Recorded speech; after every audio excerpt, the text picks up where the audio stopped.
Good morning, everyone, and welcome to the Working Safely Outdoors webinar. My name is Mike Fitch with the Ohio LTAP Center here at ODOT, and we appreciate your participation.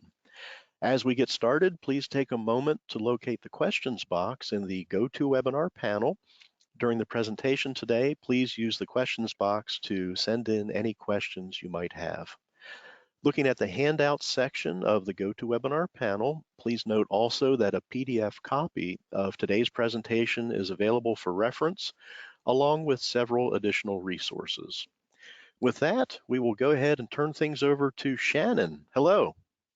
Good morning. I hope everyone's doing well out there today.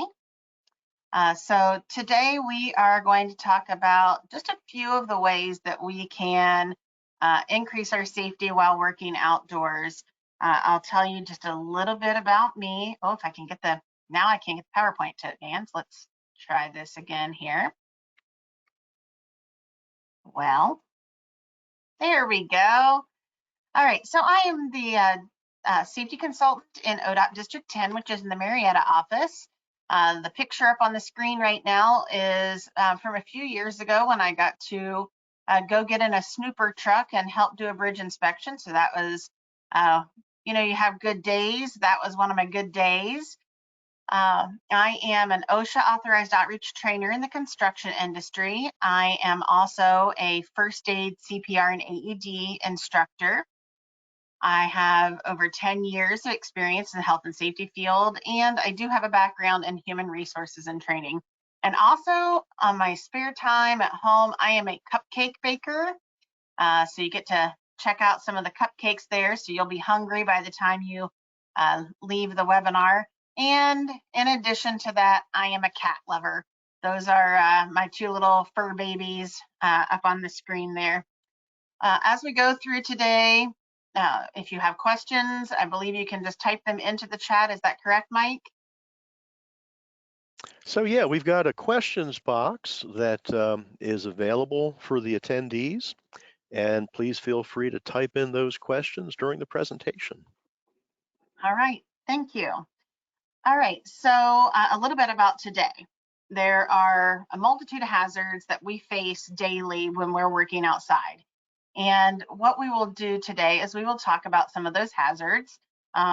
We will talk about the flora, the fauna, and the elements. And the flora and fauna of a place are the plants and animals that are associated with that region or that area. So we will talk about things in Ohio that will have an impact on us. So we'll first talk about, my slides just don't want to advance. There we go. We will talk about the flora first, plants that might be issues for us. So according to Niosh, which is the National Institute of Occupational Safety and Health, many plants are poisonous to humans when ingested or through skin contact with plant chemicals. Most often we hear of urushiol, which is the sap oil in poison ivy, poison sumac, and poison oak. And those are the ones that tend to cause us many problems. The people who are at risk are the people working outside. So like our highway technicians who are out there every day, or highway construction people, farmers, construction workers, landscapers, firefighters. There's a myriad of people who are working in the wilderness every day or in the right of way where there's tall grasses and different plants. So we have different kinds of exposures. The exposure could be direct contact with the plant. It could be indirect contact, meaning the sap of the plant has gotten on our clothing or on the tools that we're using. It could be inhalation, and that happens specifically when it has become airborne, or if there's a fire and the smoke of one of the noxious plants is blowing your way, or it could be ingestion. So let's talk about some of the common poisonous plants in Ohio. Now there are others, but we'll talk about the main ones that we would come across in the work that we do. We have poison ivy, poison sumac, poison hemlock, and giant hogweed. The upside is poison oak actually does not grow in Ohio, so that's a good thing. we've got enough to contend with these other 4. Poison ivy, it is very common in Ohio. It can grow like a vine, or it could be a ground cover. Even in the winter, when you would think it's dormant, that sap oil can be out there and can cause issues in the winter. It'll usually take about 24 hours before you would actually see a rash. And it does spread on yourself if you spread that oil, but it is not contagious. Someone else is not going to catch it from you. Poison ivy does have leaves that grow in groups of 3, and the middle leaf has a longer stem. There might be small white or yellow flowers. The stem does have tiny hairs growing on it, so those are some of the telltale signs. The leaves may be red or green, sometimes even slightly yellow. It is really very common for us. All right. Poison sumac. It is the most toxic plant in America. However, it is rarer. So it's not one that we will encounter as much as some of the others.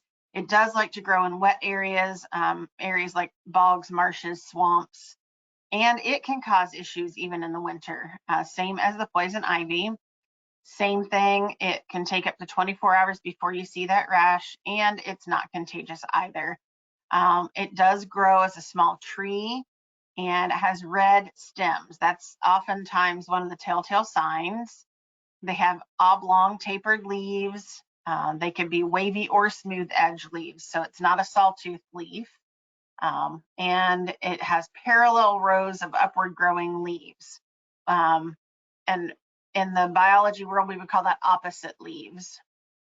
Actually compound opposite leaves. So, and the other thing is they could be pale yellow or green flowers on those, and green berries in the fall. Okay, now poison hemlock, that is in the same family as carrots, parsnips, parsley, fennel, and other wild counterparts. That's what makes it rather difficult to identify. Some people will think everything is Queen Anne's lace, or they will think everything is poison hemlock. So just a few things that can help you distinguish between the two, because Queen Anne's lace is harmless. Poison hemlock, giant hogweed are not. Poison hemlock can grow 5 to 10 feet tall.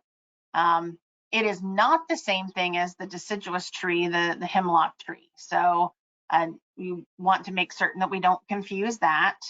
All parts of the poison hemlock are poisonous. So the flowers, leaves, stems, roots, seeds, all of it. It does contain toxic alkaloids that will affect the nervous system. And if it's ingested or inhaled, it can cause respiratory collapse and death. So while it will cause you like skin reactions such as burns or blisters, if you have it topically, if you ingest it or inhale it, there are much more serious issues. And it is easily confused with Queen Anne's lace, wild parsnips, wild parsley. One of the things to look for is that the stems are light green and they have reddish or purple spots and streaks. They aren't hairy. They don't have little fine hairs on them, and they're hollow.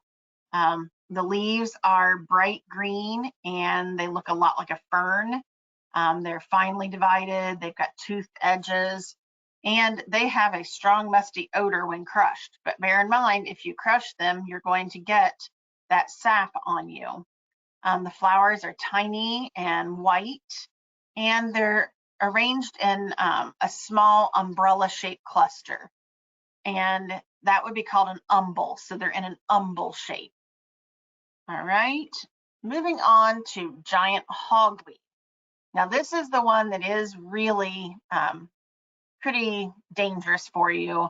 And again, the sap is everywhere, and that's what causes the danger. You can see on the slide some blisters from exposure to giant hogweed. What happens with it is that the sap that you touch, and the more sap you touch, it causes a greater reaction, and it causes a reaction called phytophotodermatitis. So basically it is a sensitivity to UV light. It doesn't, your body can't process UV light, and it will cause severe burns. So one of the things we want to do is protect ourselves from that, because it does make your skin unable to protect itself from the sun.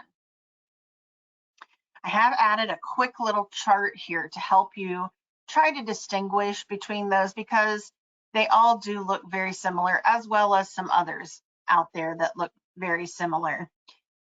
Queen Anne's lace will have that dense flat-topped umbel, so there's little flowers, and there's usually a little purple flower in the center of it. And just as a side note, because I am a little bit of a nerd, legend has it that the reason this was called Queen Anne's lace is that Queen Anne actually pricked herself with a needle, and a single drop of blood fell from her finger into lace, creating a dark purple spot. And so that's how they came up with the name of Queen Anne's lace, and it has that little purple spot in the middle. With poison hemlock, it's going to be more of a rounded umbel with the flower clusters that are spread a little further out. And then giant hogweed is going to be large rounded umbels, and it's going to be about 2.5 feet in diameter. I mean, they're big. Also, the leaves you can see on Queen Anne's lace are going to have a little bit of a hairy underside, and they're going to be a little fern-like. It might smell like parsley. Poison hemlock, the leaves are going to be large and shiny with no hairs. And giant hogweed, the leaves are going to be very large. The other telltale sign is really going to be in the stems. With Queen Anne's lace, they're going to have green stems with short white hairs and no purple or red spots. Poison hemlock isn't going to have the hairs. It's going to look a little waxy, and it'll have purple spots. And then giant hogweed has purple spots with coarse white hairs. The last thing that's a really important one is how tall they get. Queen Anne's lace can get up to about 4 feet tall. Poison hemlock can get anywhere from 3 to 8 feet tall. And then giant hogweed is giant. It can grow anywhere from 8 to 20 feet. Here are just some pictures to help you see the differences in those. And once you look at them closely, I think it's easier to determine that they are different, and you're able to view the differences in them. So let's talk about how we can prevent exposure. First, we want to be aware of the poisonous plants in the area, which is what we were just looking at. We don't want to burn any plants that could contain poison ivy, poison sumac, poison hemlock, or giant hogweed, because remember, inhalation can cause a lot of issues for you. Wear long pants, boots, long sleeve shirts, gloves, eye protection if you are going to be out working in those areas. Make sure that when you do that, you come back and you wash any exposed clothing separately in hot water with detergent. One of the big things that happens is you may protect yourself by wearing the long sleeve clothing or the long pants, but when you get back, or your boots, you get back and you haven't washed that off and cleaned that off, and then you go to untie your boots, or you go to take your pants off or your shirt off, and then you are spreading that sack oil. So you have to make certain that you are getting that area cleaned. Also, make sure that you clean any tools that you are using with rubbing alcohol or soap and water, and wear gloves when you do that. Definitely avoid touching your eyes or wiping any of the plant fluids or sap on your clothing. And one of the other things you could do is you could use barrier skin creams. It's going to offer some protection.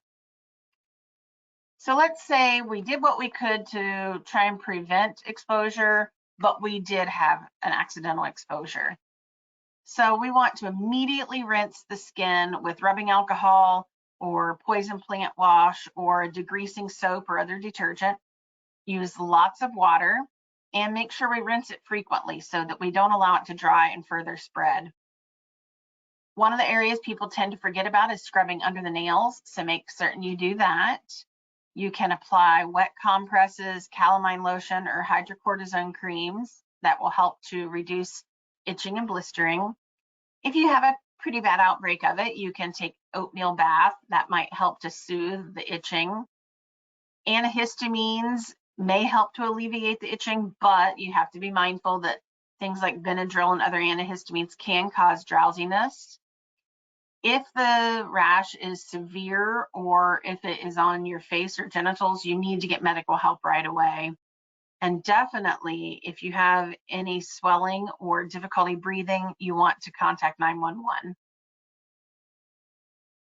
Now, with giant hogweed, the only thing that's a little different with it is we want to make certain that we flush it with cold water, because this can lead to burns on the skin. We don't want to add any to the potential of those burns. So make sure we're flushing it with cold water.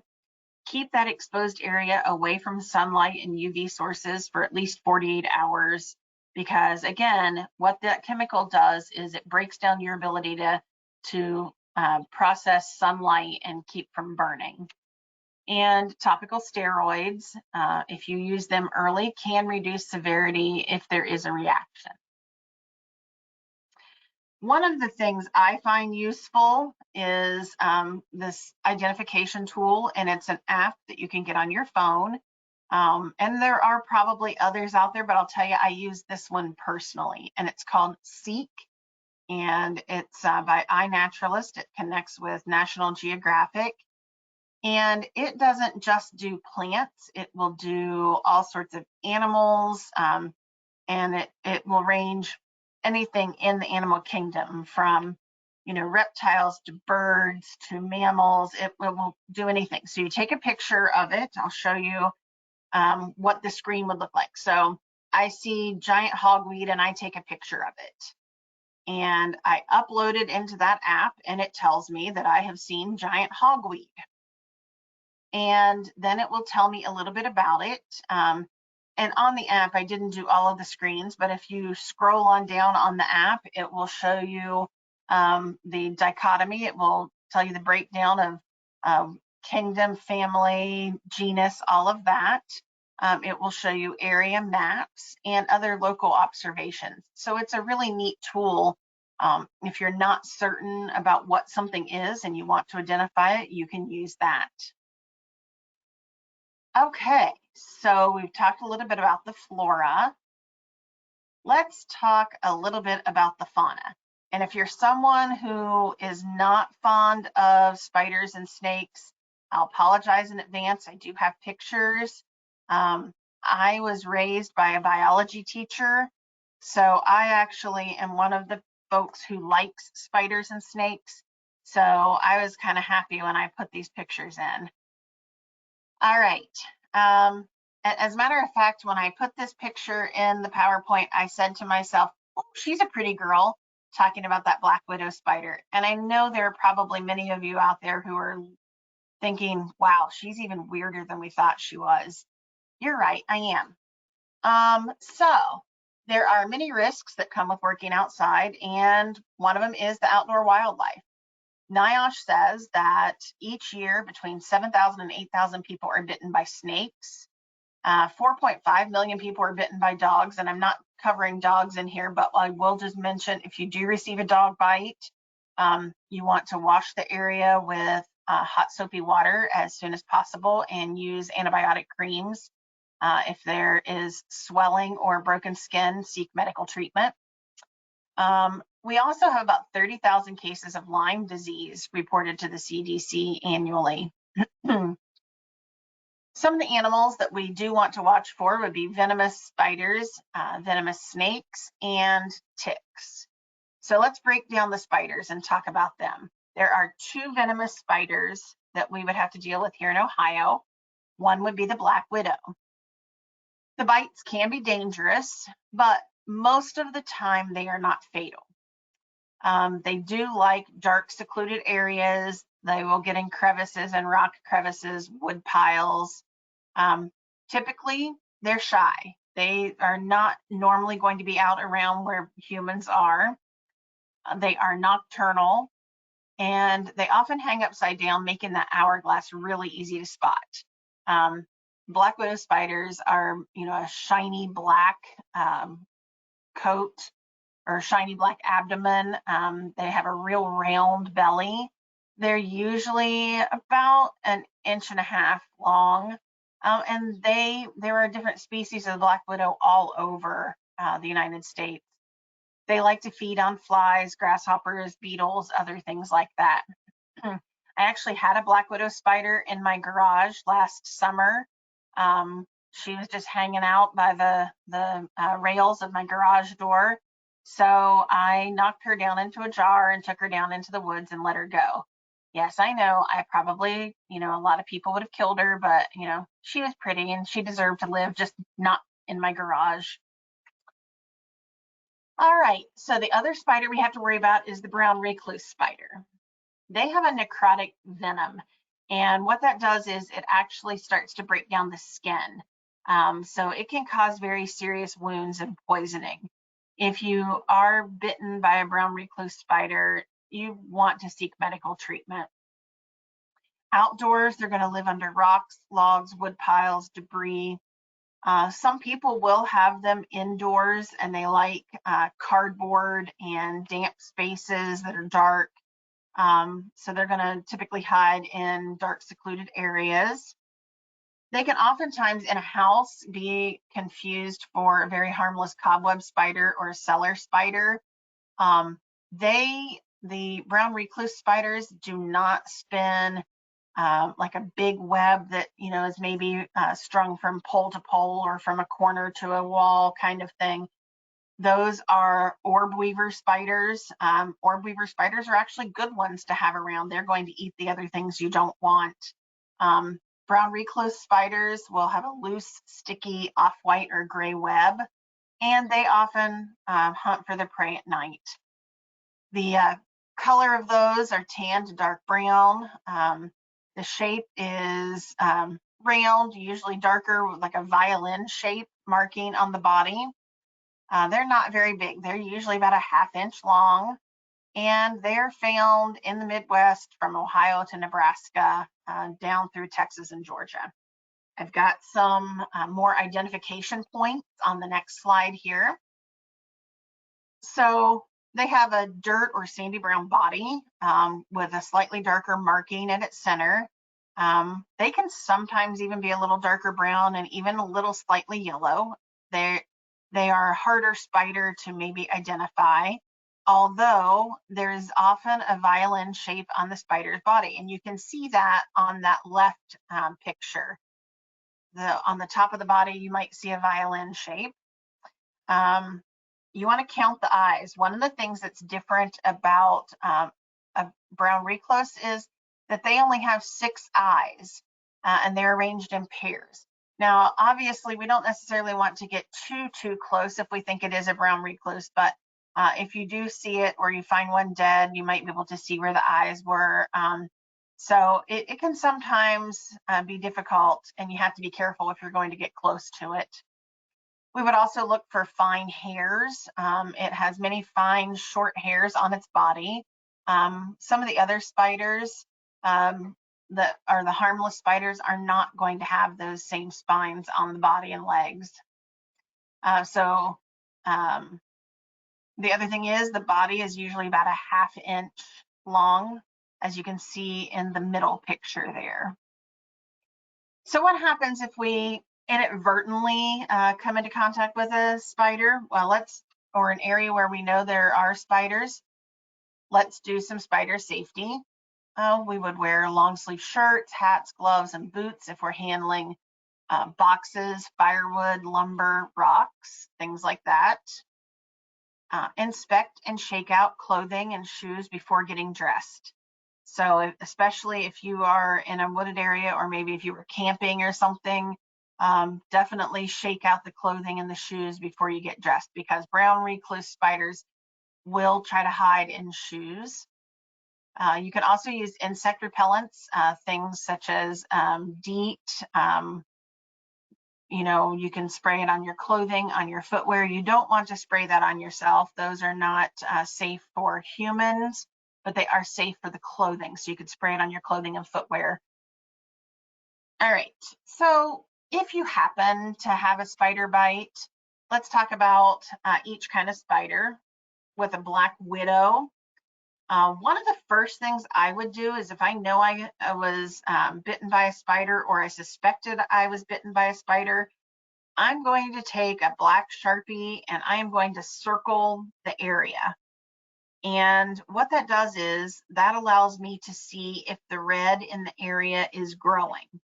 So after we have washed the area with soap and water, I'm going to circle it so that I can watch to see if that red is spreading. The next day, if the red has spread a little bit, do another circle where that red is and keep an eye on it, but you want to make certain that the infection isn't spreading too far. So we're going to wash the area with soap and water. You can take over-the-counter pain relievers, things such as acetaminophen or ibuprofen. Apply cold compresses or ice packs. And if it's on an arm or a leg, we want to elevate to prevent swelling. You can apply antibiotic cream after you've cleaned it. If you start having trouble breathing or there are signs of shock, activate EMS. And you definitely want to seek medical care if you have muscle cramps, pains, headache, nausea, vomiting, blood pressure issues. Those would all be signs that the venom has moved into the body a little further than you want.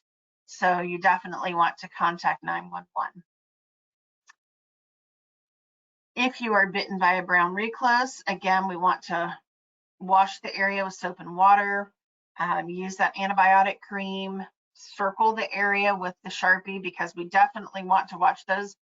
They're the ones that have that necrotic venom. We want to watch to make certain it's not spreading any further. Take your over-the-counter pain relievers, use cold compresses, elevate it to prevent swelling. And definitely, if you find that the bite now has a blister or an ulcer with a dark center, or if there's extreme pain, you need medical attention right away. Okay, let's talk about snakes. Luckily Hey, here Shannon. in Ohio, yes. Hi, Shannon. We do have a question about spiders. Okay. So, a question from Raymond. Do black widows like rocky areas or the area between concrete box culvert sections? We've found brown recluse spiders in these areas, but have not yet noticed black widows.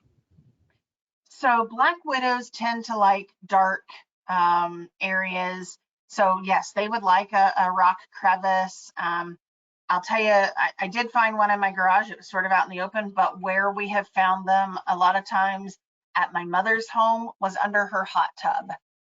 So it was sort of a dark area away from people.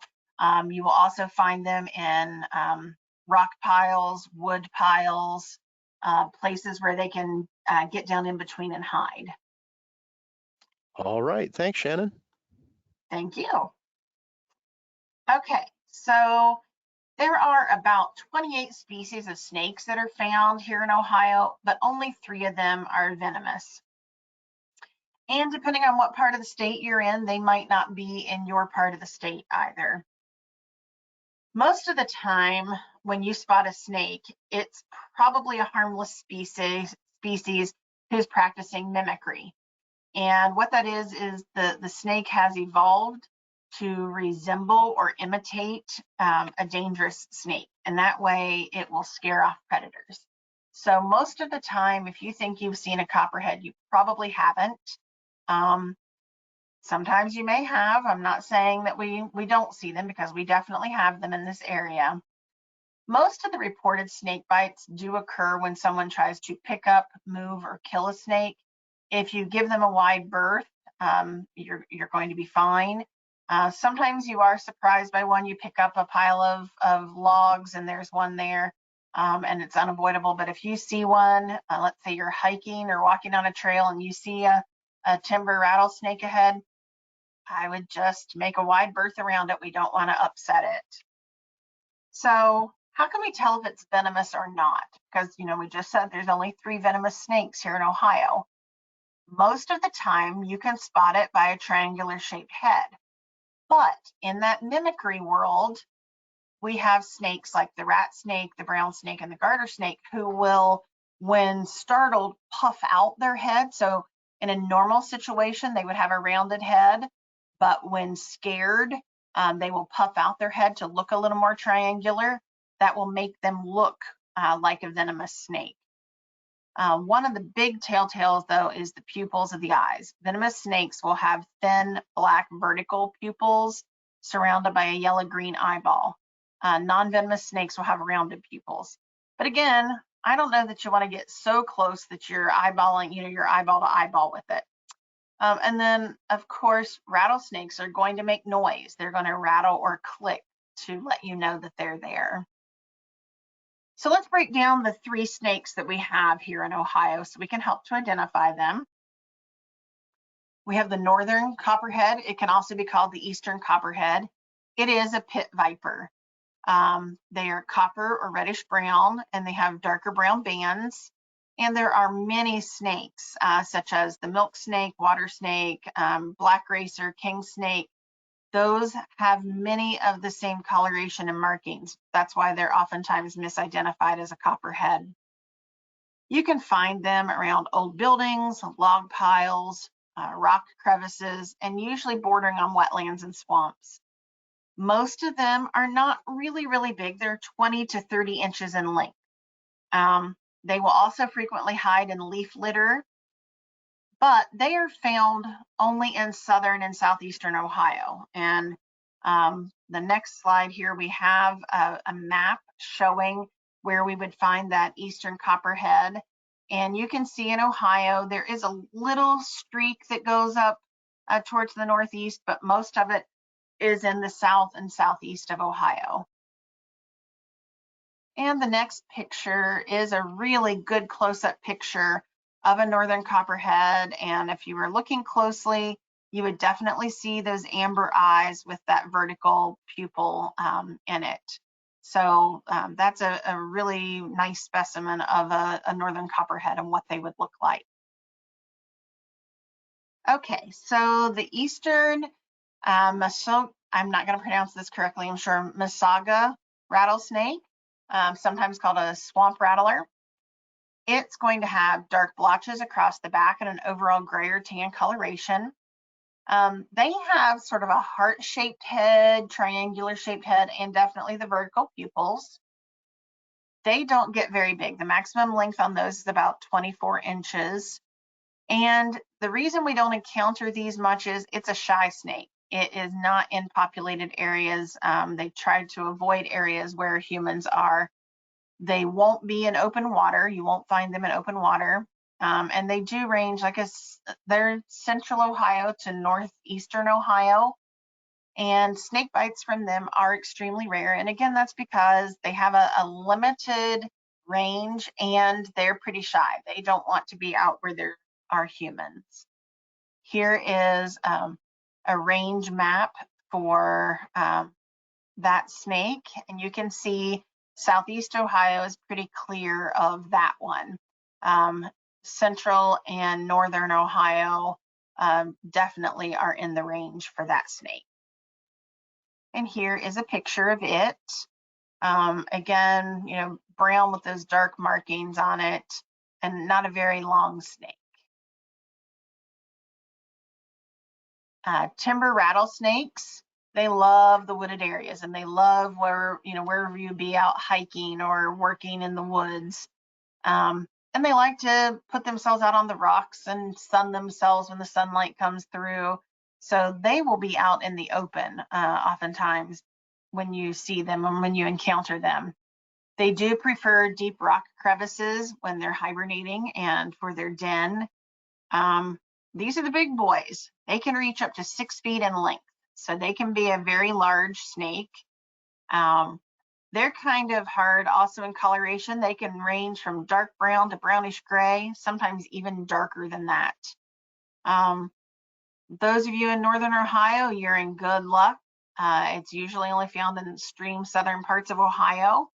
But those of us in southern Ohio, we're not in as much luck because they are an extremely dangerous snake, and they do have a potent venom. Here is the range map for the timber rattlesnake range. So they aren't as frequent here in Ohio. I think that map might be just a little off. I know when we did a project in Athens and Hocking County, the Nelsonville bypass, I do know that there were timber rattlesnakes there. So they might be a little further off on that range, but they are not found in northern Ohio. The next picture is going to be a photo of the timber rattlesnake. And one of the telltale signs on it is you've got that tail at the end that's going to vibrate and make noise. Okay, so let's talk about snake safety. Wear boots and long pants to avoid if they do strike out. Oftentimes, if they hit the boot, you're in good shape there. Do not touch or disturb a snake. Look for concealed snakes before picking up rocks, logs, and things like that. And then watch where you step or sit outdoors. If you're going to sit on a downed log, I would scope it out quickly before I sit down. So what if the worst happens and you actually get bitten by that snake? Well, first, let's try and stay calm. If you can see the snake, try to remember what it looks like, but don't try to catch it or kill it. If you can still see it and you have your camera or your phone out, take a picture of it if possible. But again, maintaining your safety. You don't want to get bitten a second time. So if you can, take a picture though. Take off any jewelry or tight clothing near the bite area quickly before any swelling starts. And that is in particular important with the hands because once the swelling starts, circulation can be cut off if you've got jewelry or clothing that is too tight. You would want to lift your arm or leg so that it's level with your heart. So when we were talking about the spider bites, we were talking about raising them so that it would prevent swelling. Here, we want to try and keep it level with your heart. Clean the bite wound with soap and water, and be sure to wipe in the direction away from the wound. We don't want to do anything that could cause any spread, so we want to move it away from the wound. And if you think the bite was from a poisonous snake, get to a hospital as soon as you can. In most cases, you should have time to get medical help before it would become a serious danger to you. Also, we would want to, if medical help is more than 30 minutes away, you can tie an elastic wrap 2 inches above the bite. So just take, if you've got, let's say a shopping bag, a plastic shopping bag, tie it around your arm or your leg. But it should be loose enough that you can slip a finger underneath. We don't want to bleed the wound. We're not going to make little cross hatches in it and bleed it.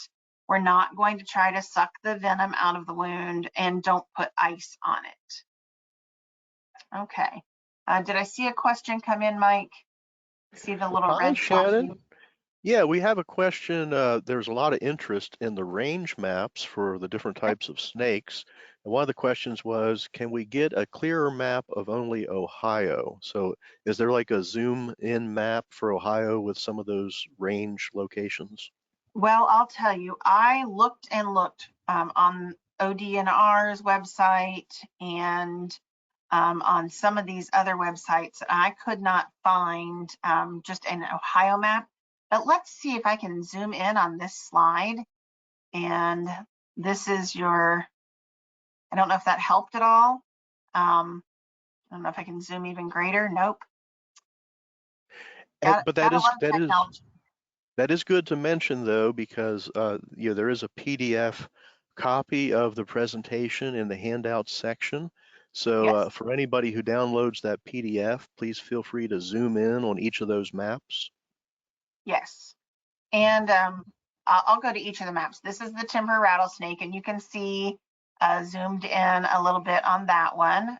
And then we'll back up and go to your swamp rattler there.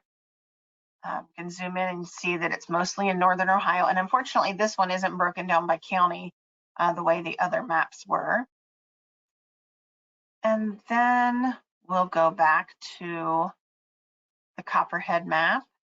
And we'll zoom in on Ohio there. So you can see one of these tools is also a pointer. Let's see.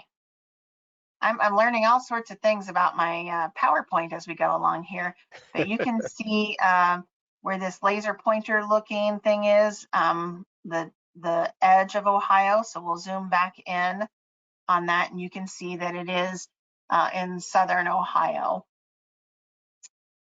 All hope right. that helps. Yeah, thank you, Shannon. You're welcome. All right, moving on. We talked about the snake safety and snake bites. Let's talk about those pesky little ticks.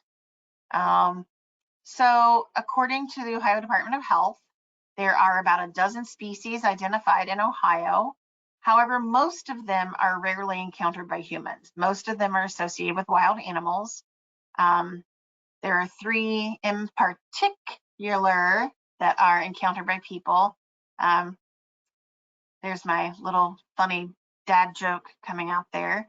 We've got the American dog tick, the black-legged tick, and the Lone Star tick. Those 3 species alone are responsible for nearly all of the tick-borne diseases that are reported here in Ohio.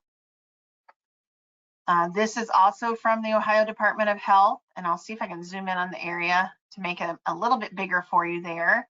But those are some of the common ticks that you would find in Ohio, and in the juvenile stage and in the adult stage. So we've got the black-legged tick in the nymph stage in female and male. We've got an American dog tick female, American dog tick male, and then the Lone Star tick female and Lone Star tick male. And again, I'll zoom in on that again so you can get a good picture of those. And then our next slide actually has a little more information breaking down the 3 different kinds. You know, your common bloodsuckers here in Ohio. So the black-legged deer tick, it was once rare, but it is becoming much more common. It's found near wooded areas, and this is the one that's going to transmit Lyme disease. So some of your symptoms would be headache, fever, severe fatigue, and if left untreated, it can potentially spread throughout the whole body and could be fatal. So if you do receive a bite from a black-legged deer tick, I would seek medical treatment. The Lone Star tick, those are you're going to find around bike trails, walking paths, near wooded areas. It can transmit a disease that I'm not even going to try and pronounce. Ehrlichiosis. Okay. Symptoms can include fever, chills, extreme muscle aches, nausea, vomiting, and untreated, it could lead to partial paralysis. The American dog tick, this is throughout the country, often in grassy areas, wooded areas. This is probably the most common one. That's the one we're going to see the most of. And it can transmit the Rocky Mountain spotted fever. Symptoms would include high fevers, rashes, extreme headaches, and if left untreated, can also be potentially fatal. So when we want to talk about preventing tick bites, there are a few things we can do. If possible, avoid areas where ticks live. You know, it's kind of hard to do when you work outside. You can use tick repellents.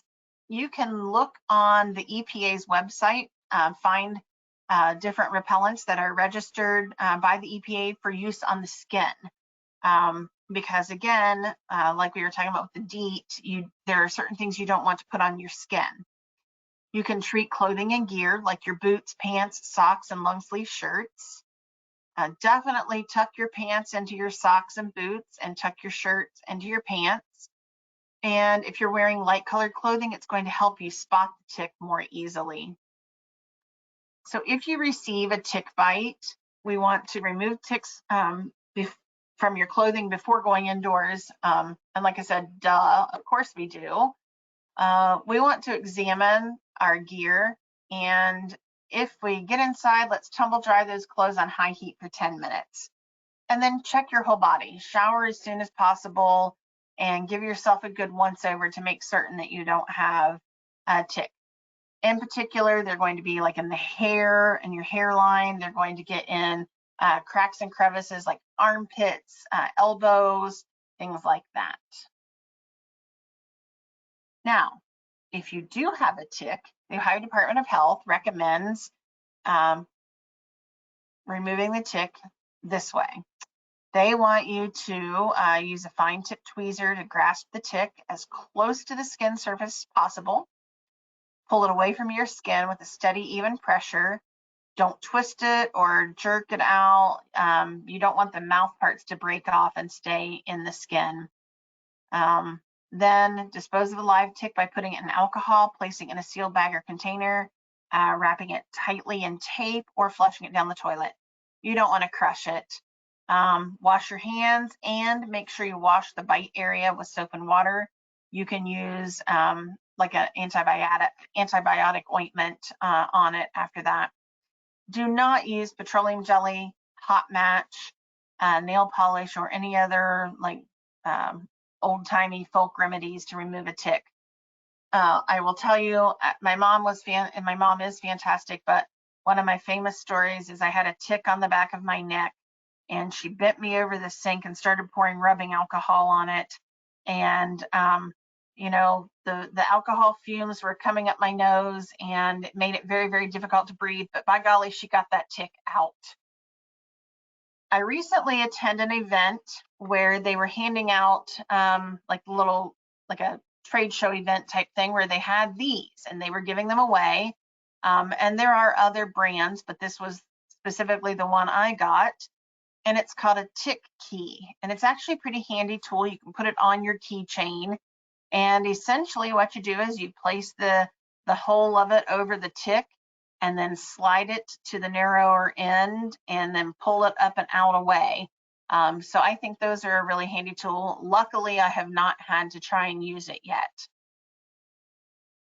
Okay, symptoms of tick-borne diseases would be fever, chills, aches, pains, and rash. Some will be mild that you can treat at home, but there could be serious symptoms that would require hospitalization. So keep an eye on those symptoms like we talked about with the different slides. Okay, looks like I've got just a few minutes to try and get through the elements here. So I'll speak quickly here as we go. Okay, according to Niosh, outdoor workers are exposed to many types of hazards that depend on their type of work, the geographic region, season, and the duration of time they're outside. Some of those are extreme cold, extreme heat, and sun exposure. Plan ahead, plan for what the weather is going to be and be prepared because prevention is the key for these.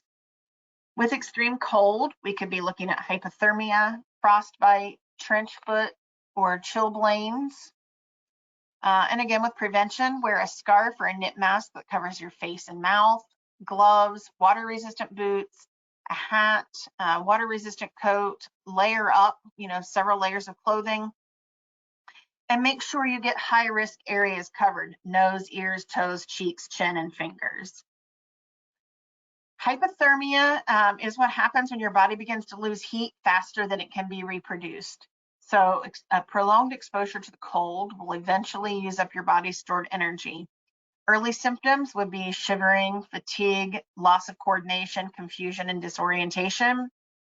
Late stage symptoms would be that you've stopped shivering, you've got blue skin, dilated pupils, your pulse is slowing down, your breathing is slowing down, and you lose consciousness. So the very first thing for first aid is move the person inside to a warm area or into shelter where it's warm. Remove any wet clothing because that wet clothing will keep the cold in the body, and we want to try and warm the body. Warm the center of the body first using chest, neck, head, and groin. You could use an electric blanket on low, a heating pad on low, bottles of warm water. You can put those like in the armpits and the groin area because we want to try and warm up the core.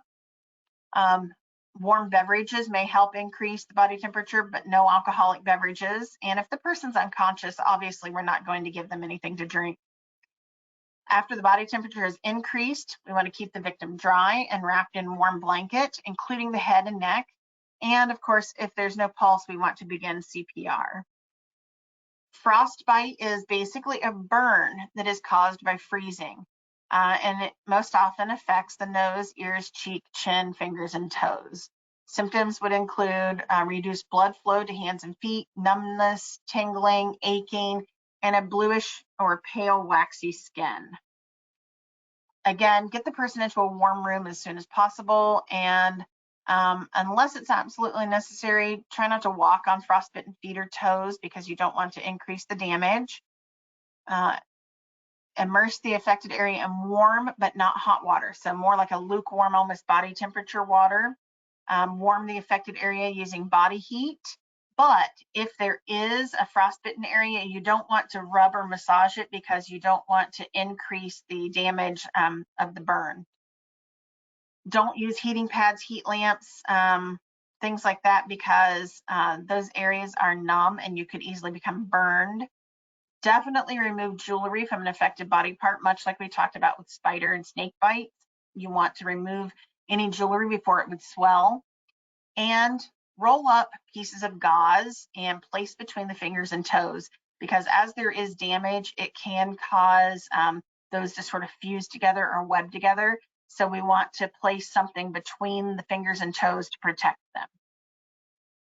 Trench foot, that happens when you have a prolonged exposure to wet and cold conditions.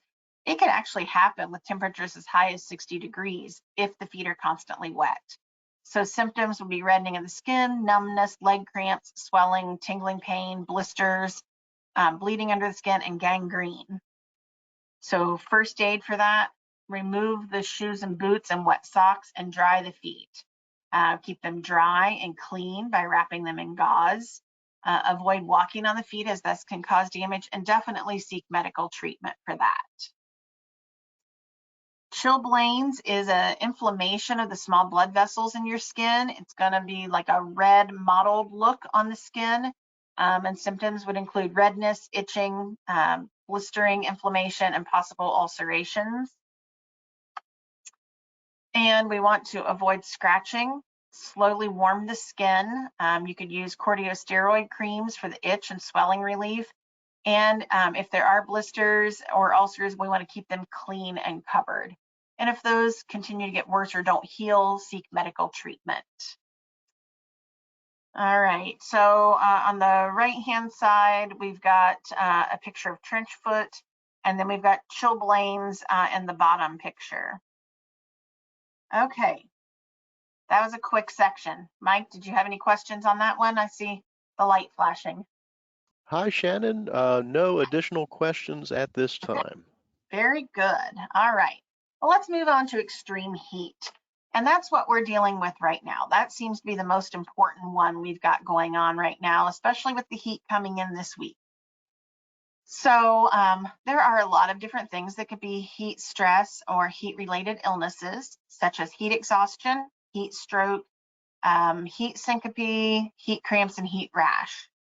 So with prevention, when we're working in heat, if we can, we want to limit the time in heat, take breaks in the shade or cool area, stay well hydrated, and drinks like a lot of coffee or the Monster, the extra caffeine drinks, those act as a diuretic. And what we're trying to do is get moisture or get the fluids in the body. So we want to avoid things that could have a diuretic nature. Also, you can wear light colored clothing and use cooling items such as neck wraps, sunshades. I have a few at the very, very end. I'll turn my camera on and show you some examples of those. So things with heat exhaustion, this is the body's response to excessive loss of water and salt. Headache, nausea, dizziness, weakness, irritability, thirst, heavy sweating, elevated body temperature, and decreased urine output. Those are all signs of heat exhaustion. Heat exhaustion is serious. It's not as serious as heat stroke. If you're not careful, though, heat exhaustion can easily go into heat stroke. Heat exhaustion first aid, get the person into a cooler place. Give liquids to drink with frequent sips of cool water. Remove any unnecessary clothing, including shoes and socks, so we can start cooling the body. If you need to, use cool compresses on the neck, wrists, and forehead. You could have the person wash their face, head, and neck with cool water. And if the symptoms maintain, get medical treatment, or if they worsen, get medical treatment. Now, heat stroke is the most serious of these heat-related illnesses. And this is when the body can no longer regulate its temperature and it can't cool itself down. So symptoms would include hot, dry skin or profuse sweating. So if you've gone beyond the point you're no longer sweating and you've just got hot, dry skin, that's a bad sign for heat stroke. You could also have a very high body temperature. You could have an altered mental status, slurred speech, loss of consciousness, or seizures. And I'm just going to tell you firsthand, heat stroke is no joke. I actually had it several years ago, you know, I knew I was really, really hot. I was dehydrated, and I was walking. And let me tell you, when the lights went out, the lights went out, and it was definitely heat stroke. So once someone has it, they will be much more susceptible to heat exhaustion and heat stroke again. So if you know someone who has suffered heat stroke, be mindful of that and encourage them to continue to try and get into cool areas and drink plenty of fluids and take care of themselves. So heat stroke first aid, definitely activate EMS right away. Get the person to a shaded or cool area, remove any unnecessary clothing, and cool the person quickly with cold compresses, cold bath, or cold compresses or bottles like in the armpits, the groin, around the neck. Those are things that are going to help to cool the core of the body. You can fan or circulate air around the person. You could even take a wet sheet or a wet towel and put it on the person and then turn the fan on them. Those are ways it's going to cool the body down quickly. Heat syncope is episodes of fainting or dizziness. You can get that after you've been standing too long in the heat or if you stand up too quickly. Dehydration is your big one with that. So symptoms would include fainting, dizziness, lightheadedness. If the person is having an episode like this, have them sit in a cool place, drink fluids, water, clear juice, sports drinks that have that electrolyte replacement. If they're still feeling faint or lightheaded, have the person lay down and elevate their feet 6 to 12 inches. When someone is feeling faint, another thing you can do is physical counter pressure maneuvers, or PCMS. And essentially what you want to do there is have the person like grasp their hands together and clench. I'm going to turn my camera on very quickly for that so I can show you some of those. Okay, so you would have the people like grasp their hands together and clench like this, clench their fists, roll their head, clench their legs, or squat and clench their legs.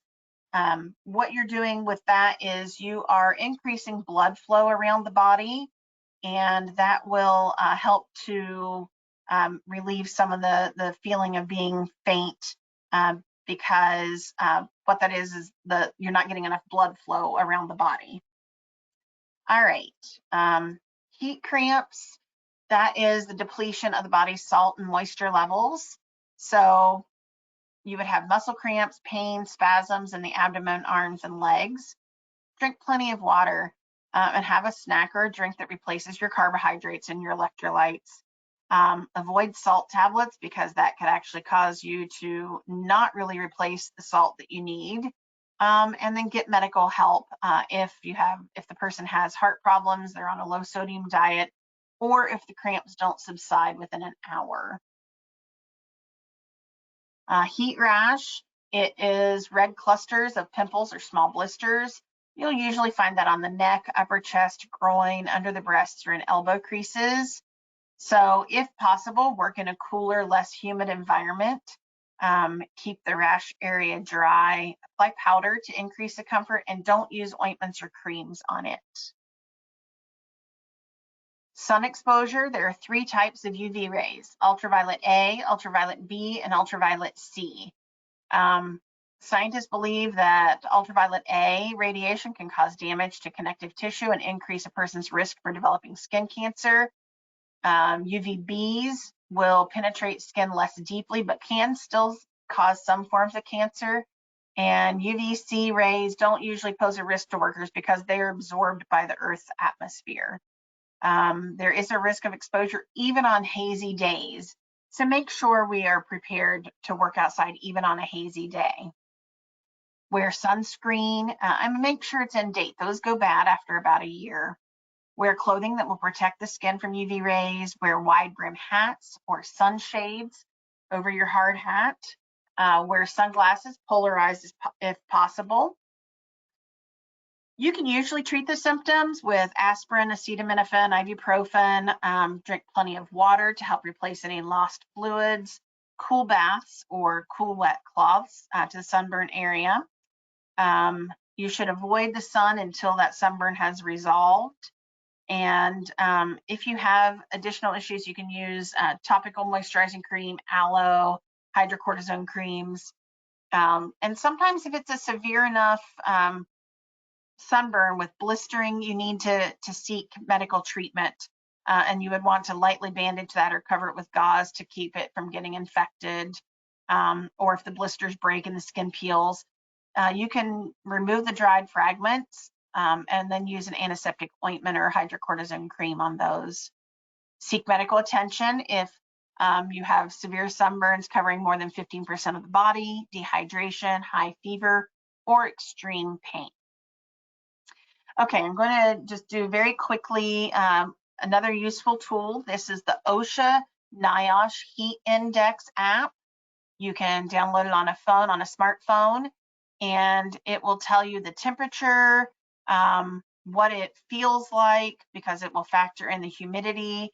It will tell you what to expect later. I did this one this morning, screenshots from this morning, and it will tell you what it's going to be like later. There's also a tab at the bottom for symptoms and first aid, so you can always check that out and keep that with you. Sources today were OSHA, Niosh, the CDC, Ohio Department of Health, Ohio Department of Agriculture, the OSU Extension Office, and ODNR. So that's where I got the information and photos and things like that today.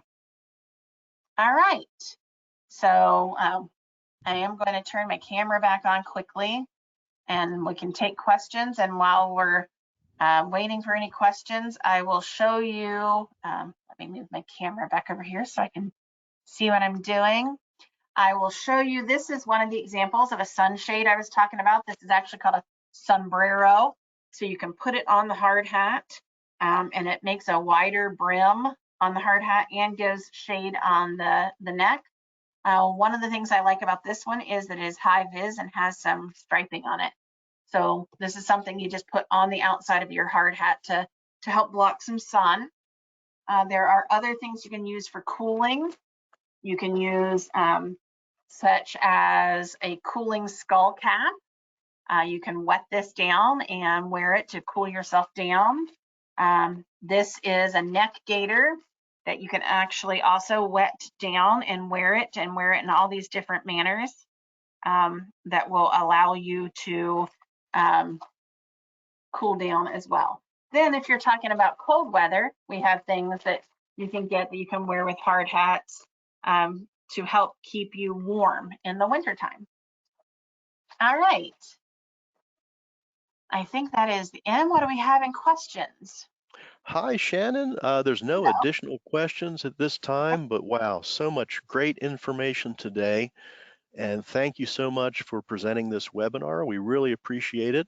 We're going to send a follow-up email to everyone with links to additional resources. Okay. So with that, any final comments, Shannon? Just stay safe out there, be prepared, know what the conditions are that you're getting into. So know what your plants are, the animals in the area, the weather conditions that you're getting ready to work in, and just take a few protective measures and take care of yourselves. All righty. Well, thanks so much, everybody, for your participation today. We really appreciate it. Thank you. Thank you.